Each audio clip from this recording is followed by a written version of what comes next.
I'm a fool for your love.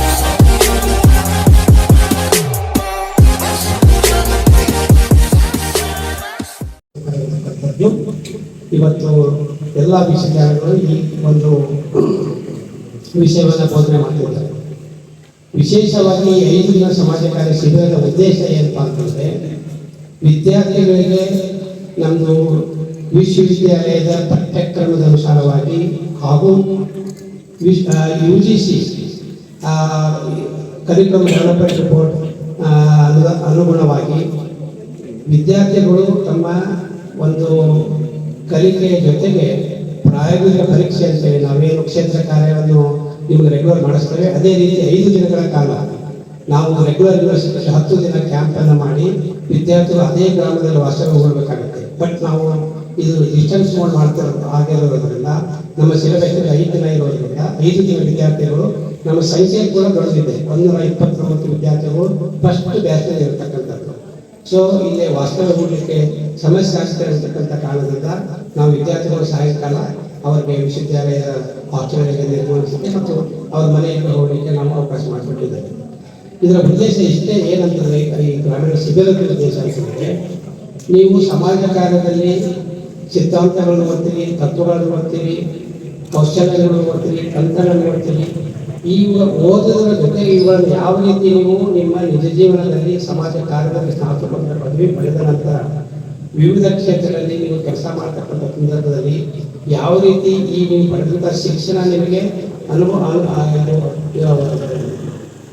Help ಆಗಬೇಕು ಅಂತಕ್ಕಂಥದ್ದು ಉದ್ದೇಶ ಇಟ್ಕೊಂಡು ವಿದ್ಯಾರ್ಥಿಗಳನ್ನ ಇಲ್ಲಿ ಕ್ಷೇತ್ರ ಇಲ್ಲಿ ಒಂದು ಗ್ರಾಮೀಣ ಶಿಬಿರ ಕರ್ಕೊಂಡು ಹೋಗ್ತಾರೆ. ಫಸ್ಟ್ ಏನಂತಂದ್ರೆ, ಗ್ರಾಮದ ಜನರ ಸಮಸ್ಯೆ ಏನಿದೆ, ಗ್ರಾಮದ ಜನರ ಶಿಕ್ಷಣ ಮಟ್ಟ ಯಾವ ರೀತಿ ಇದೆ, ಗ್ರಾಮದ ಜನರ ಆರೋಗ್ಯ ಮಟ್ಟ ಯಾವ ರೀತಿ ಇದೆ, ಗ್ರಾಮದಲ್ಲಿ ಯಾವ ರೀತಿ ತಮ್ಮ ಒಂದು ಜೀವನವನ್ನು ಗ್ರಾಮಸ್ಥರು ಯಾವ ರೀತಿ ತಮ್ಮ ಜೀವನವನ್ನು ಅವಲಂಬಿಸಿದ್ದಾರೆ, ಮತ್ತು ಅವರಿಗೆ ಸರ್ಕಾರದಿಂದ ಅಥವಾ ಸರ್ಕಾರೇತರ ಸಂಸ್ಥೆಯಿಂದ ವಿವಿಧ ಕುಡಿಯ ನೀರು ಆಗ್ಬೋದು, ಅಥವಾ ಚರಂಡಿ ವ್ಯವಸ್ಥೆ ಆಗ್ಬೋದು, ಅಥವಾ ದೀಪದ ವ್ಯವಸ್ಥೆ ಆಗ್ಬೋದು, ಇವೆಲ್ಲ ಏನು ಇದಾವತಕ್ಕಂಥದ್ದನ್ನು ಅರ್ಥ ಮಾಡ್ಕೊಳ್ತಕ್ಕಂಥ ಒಂದು ಉದ್ದೇಶಗಳು ವಿದ್ಯಾರ್ಥಿಗಳನ್ನು ನಾವಿದೆ ಮನೆಗೆ ಗೃಹ ಬೇಕಿ ಇರ್ತಕ್ಕಂಥದ್ದನ್ನು ಮಾಡಿಸ್ತೇವೆ. ಅದರ ಜೊತೆಗೆ ವಿದ್ಯಾರ್ಥಿಗಳು ಒಂದು ಪ್ರಾಯೋಗಿಕವಾಗಿ ಒಂದು ಗ್ರಾಮ ಸಮೀಕ್ಷೆಯನ್ನು ಮಾಡಲಿಕ್ಕೆ ನಾವು ಆಲ್ರೆಡಿ ಅದಕ್ಕೆ ಸಂಬಂಧಪಟ್ಟಂಥ ಕ್ವಶನ್ಸ್ ಮಾಡಿದ್ದೇವೆ.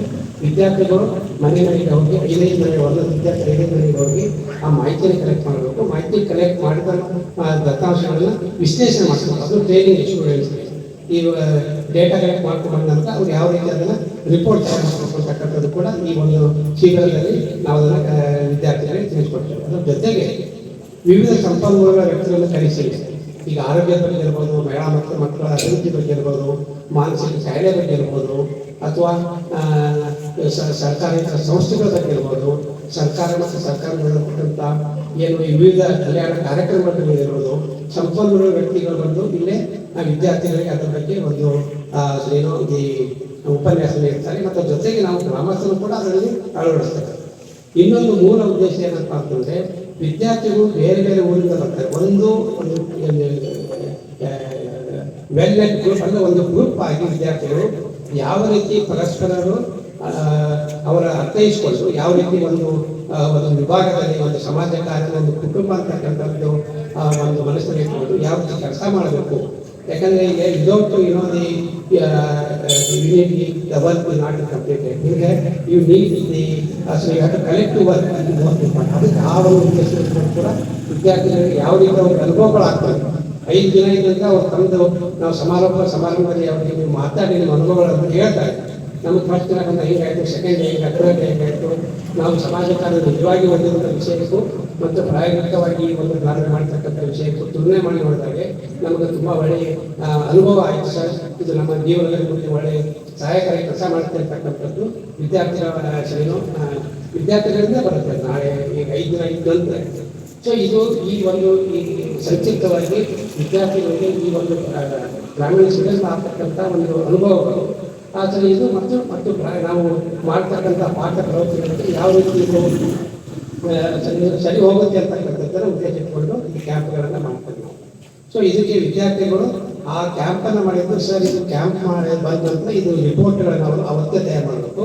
ನಾವು ರೆಗ್ಯುಲರ್ ಯೂನಿವರ್ಸಿಟಿಗೆ ಅವ್ರಿಗೆ ಒಂದು ವಾರ ಟೈಮ್ ಕೊಡ್ತೇವೆ. ಬಟ್ ಇವರಿಗೆ 17ನೇ ತಾರೀಕು ನಾವು ವೈವಾ ಓಡಿಸೋಕ್ಕೆ ಜಾಗೃತಿರೋದ್ರಿಂದ ಮೌಖಿಕ ಪರೀಕ್ಷೆ ಇರೋದಿಲ್ಲ, ಅವತ್ತೇ ರಿಪೋರ್ಟ್ ಬರೀತಿ. ಇದು ಪ್ರಾಯೋಗಿಕ ಕೆಲಸ ಆಗಿರೋದ್ರಿಂದ ಅದಕ್ಕೆ 50 ಮಾರ್ಕ್ಸ್ ಇರುತ್ತೆ. ಇನ್ನೊಂದು 50 ಮಾರ್ಕ್ಸ್ ಸಮರ್ಪಿಸಬೇಕು, ಅದು ಮುಗಿಸಿದ ಇನ್ನೊಂದು 7 ಮಾರ್ಕ್ಸಿಗೆ ಫೀಲ್ಡ್ ವರ್ಕ್ ಇರುತ್ತೆ, ಅದನ್ನು ಮುಗಿಸಿದ್ದಾರೆ. 17ನೇ ತಾರೀಕು ಅವರು ಒಂದು ವಹಿವಾಟುಗಳಾಗಿ ಅವರು ಹೋಗ್ತಾರೆ. ದೆನ್ ಥಿಯರಿ ವ್ಯಾಲ್ಯೂಷನ್ ಇಷ್ಟ ಆಗುತ್ತೆ, ಪ್ರಾಕ್ಟಿಕಲ್ ಮಾರ್ಕ್ಸ್ ಎಲ್ಲ ಹೋಗ್ಬೇಕು, ಬಿಸಿದಸ್ತಿ.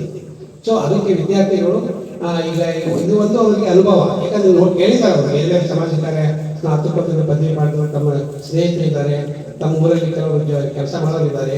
ಅವ್ರು ಕೇಳಿದ್ರೆ ಶಿಬಿರಲ್ಲಿ ಹೆಂಗಿರುತ್ತೆ, ಅಲ್ಲಿ ಏನೇನು ಇರ್ತವೆ, ಅನಾನುಕೂಲತೆ ಆಗಿರ್ತವೆ. ನಿಮ್ಗೆ ಈಗ ಅನುಕೂಲತೆ ಇದೆ, ಅನಾನುಕೂಲತೆ ನೀವೇ ಸರ್ಚ್ ಮಾಡಬೇಕು, ನೀವೇ ಕ್ಯಾಂಪ್ ಟೆಂಟ್ ಹಾಕಬೇಕು, ನೀವೇ ನೀರು ತರಬೇಕು, ಹೀಗೆಲ್ಲ ಇರುತ್ತೆ. ಬಟ್ ಇವೇನಾಗಿದೆ, ನಾವು ಬಿಕಾಸ್ ನೀವು ಬೇರೆ ಬೇರೆ ಊರಿಂದ ಬರ್ತಿರೋದು ನಾವು ಹಾಸ್ಟೆಲ್ ವ್ಯವಸ್ಥೆ ಮಾಡಿದ್ದೇವೆ. ನಿಮಗೆ ಹಾಸ್ಟೆಲ್ ಸಾಯಂಕಾಲ ನಿಮಗೆ ಮತ್ತು ಹಾಸ್ಟೆಲ್ ಹೋಗಿ ನಿಮಗೆ ಬಿಡ್ತಕ್ಕಂಥ ವ್ಯವಸ್ಥೆನ ನಾವು ಮಾಡ್ತಾರೆ.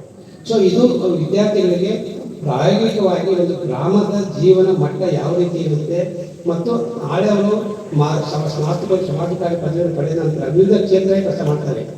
ಆರೋಗ್ಯ ಕ್ಷೇತ್ರದಲ್ಲಿ ಕೆಲಸ ಮಾಡ್ತಾರೆ, ಮಹಿಳಾ ಮತ್ತು ಮಕ್ಕಳ ಕಲ್ಯಾಣ ಕೆಲಸ ಮಾಡ್ತಾರೆ, ಸರ್ಕಾರಿ ಸಂಸ್ಥೆ ಕೆಲಸ ಮಾಡ್ತಾರೆ, ಇಂಡಸ್ಟ್ರಿಯಲ್ ಕೆಲಸ ಮಾಡ್ತಾರೆ. ನೀವು ಸಪೋಸಿಂಗ್ ಈಗ ಮಾನಸಿಕ ಕಾಯಿಲೆ ಇದ್ದಂಥ ಜನರಲ್ಲಿ ಆ ಕಾಯಿಲೆ ಬಗ್ಗೆ ಯಾವ ರೀತಿ ಅವರಿಗೆ ನೀವು ಆಪ್ತ ಸಮಾಲೋಚನೆ ಮಾಡಬೇಕು, ಅವ್ರಿಗೆ ಯಾವ ರೀತಿ ಮಾರ್ಗದರ್ಶನ ಮಾಡಬೇಕು. ಈಗ HR ಎಕ್ಸಿಕ್ಯೂಟಿವ್ ಆಗ್ಬೇಕಂದ್ರೆ ಯಾರು ಹ್ಯೂಮನ್ ರಿಸೋರ್ಸ್ ಮ್ಯಾನೇಜ್ಮೆಂಟು ಸಬ್ಜೆಕ್ಟ್ ಮಕ್ಕಳು ಆಗಬೇಕಂದ್ರೆ ಅದು ಕೂಡ ನಿಮಗೆ ಸಹಾಯ ಮಾಡಬೇಕು. ಮತ್ತು ಯಾರು ಸರ್ಕಾರಿ ಸಂಸ್ಥೆ ಕೆಲಸ ಮಾಡಬೇಕು. ಸೊ ಇವೆಲ್ಲ ಉದ್ದೇಶಗಳ ಒಂದು ಇಟ್ಕೊಂಡು ಈ ಒಂದು ಕ್ಯಾಂಪ್ಸ್ಗಳನ್ನು ಮಾಡ್ತಕ್ಕಂಥದ್ದು. ಇದು not only in KSU, it is entire India.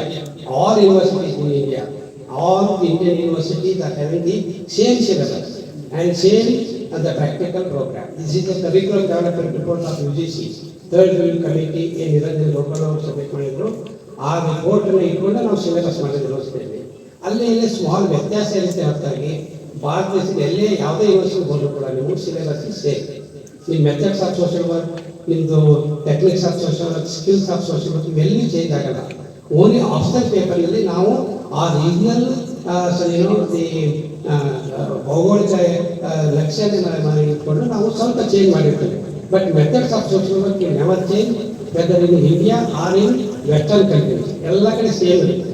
So ಇದು ಒಂದು ಸಂಕ್ಷಿಪ್ತವಾದ ಒಂದು ಗ್ರಾಮೀಣ ಶಿಬಿರದ ಪರಿಚಯ ಸರ್. ವಿದ್ಯಾರ್ಥಿಗಳಿಂದ ತುಂಬ ಅವರಿಗೆ ಈ ಒಂದು ಅನುಭವ ಆಗುತ್ತೆ. ಆ ಅನುಭವಗಳನ್ನು ನಾವು ನಾಳೆ ಅವ್ರ ಬಗ್ಗೆ ಪರೀಕ್ಷೆಯಲ್ಲಿ ಬಾಹ್ಯ ಪರೀಕ್ಷೆ ಪ್ರಕಾರ ಅವ್ರಿಗೆ ಎಲ್ಲರೂ ಏನು ಅನುಭವ ಆಯಿತು ಅಂತಕ್ಕಂಥದ್ದು ಮತ್ತು ಏನು ಮಾಡಬೇಕು ಅಂತಕ್ಕಂಥದ್ದು ಅವರು ಆ ಪರೀಕ್ಷೆ ಮುಂದೆ ಕೂಡ ಹೇಳಬೇಕಾಗುತ್ತೆ. ಇಷ್ಟು ಹೇಳಿ ನಾನು ಈ ಒಂದು 4 ಮಾತುಗಳನ್ನು ಗೌರವ ಸ್ಥಾನಮಾನಗಳನ್ನ ಹೇಳಿಕೊಟ್ಟ ಸಮಾಜ ಕಾರ್ಯ ವಿದ್ಯಾರ್ಥಿಗಳಿಗೆ ತಿಳಿಸಿಕೊಟ್ಟಿದ್ದಕ್ಕೆ ಪ್ರೋತ್ಸಾಹಿಸಲಿಕ್ಕೆ ಧನ್ಯವಾದಗಳು ಸರ್.